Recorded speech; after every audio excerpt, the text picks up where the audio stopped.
Greater Hyderabad municipal corporation లో వార్డుల విభజన వారి చావుకు వచ్చింది. ముందు నొయ్యి వెనక గొయ్యి చందంగా వారి పరిస్థితి తయారైంది. డబ్బులు గట్టిగా ఖర్చు పెట్టినా సీటు వస్తుందన్న గ్యారంటీ ఎక్కడా లేదు.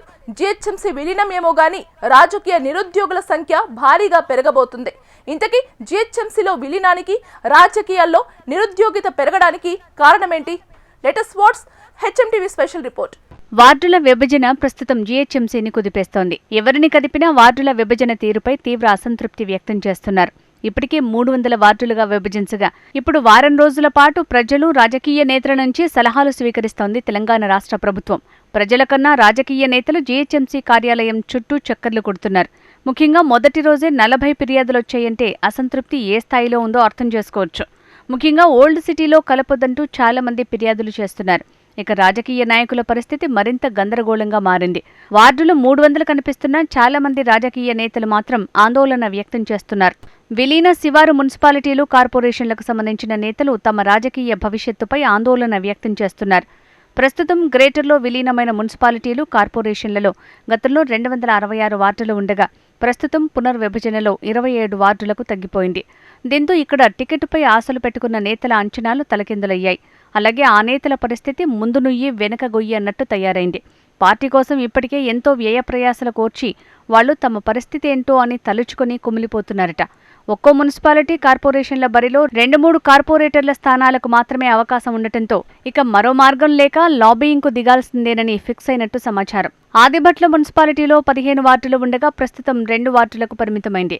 తుర్కయ్య అంజలి 24 వార్డులు ఉండగా ప్రస్తుతం 2 వార్డులుగా మిగిలింది. పెద్దంబర్పేటలో కూడా సేమ్ సీన్. బడంగ్పేట్లో 32 వార్డులు ఉంటే ప్రస్తుతం 3 వార్డులకు కుదించుకుపోయింది. మీర్పేట్ మున్సిపాలిటీలో మరీ దారుణం. 46 వార్డులు ఉంటే ప్రస్తుతం 3 వార్డులకు మారింది.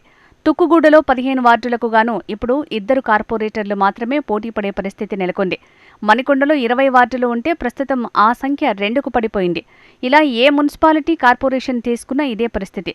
దీంతో ఏం చెయ్యాలో తెలియక నేతలు తలలు బాదుకుంటున్నారు. కొంతమంది నేతలు ఇప్పటికే భారీగా ఖర్చు పెట్టి ఈసారి ఎలాగైనా తమకు పదవి వస్తుందేమోననే ధీమాతో ఉన్నారు. ఇలాంటి పరిస్థితుల్లో పునర్విభజన జరిగి వార్డుల సంఖ్య తగ్గిపోవడంతో ఆశావహులంతా ఏం చెయ్యాలో తెలియక అయోమయంలో పడ్డారు. కోకాపేటకు చెందిన ఒక యువనేత ఇప్పటికే భారీగా ఖర్చు పెట్టగా ఇప్పుడు తన పరిస్థితి ఏంటో తెలియట్లేదని సన్నిహితుల దగ్గర మొరపెట్టుకున్నారట. దాదాపుగా విలీనమైన మున్సిపాలిటీ, కార్పొరేషన్లోని నాయకులందరిది ఇలాంటి పరిస్థితే.